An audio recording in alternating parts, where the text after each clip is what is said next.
বাংলাদেশের আইন কতটা জঘন্য হলে এর মতো একটা বুইরা মহিলা আমার ধর্ষণ মামলা দেয়। 50 বছরের বুইরা মহিলা এর আবার কেউ ধর্ষণ করে কেমনে?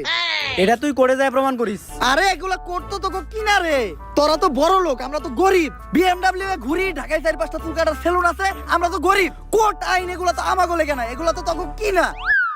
একটা ছেলে কতটা অসহায় হইতে পারে আমি বুঝাইতে পারবো না। একটা ছেলে কতটা অসহায় হইতে পারে, একটা দুইটা না 5-5টা মামলা করতে এই বজ্জাত মহিলা আমার নামে। আমার যেমনে খুশি অমনে না চাইতাছে। আমার একটা লাইফ আছে ভাই, আমিও মুভ অন করতে চাই। আমি ঘুরমু ফিরমু চুদলিং বং করমু, খাইয়া দিমু ফষ্টি নষ্টি করমু মেয়াগো লগে।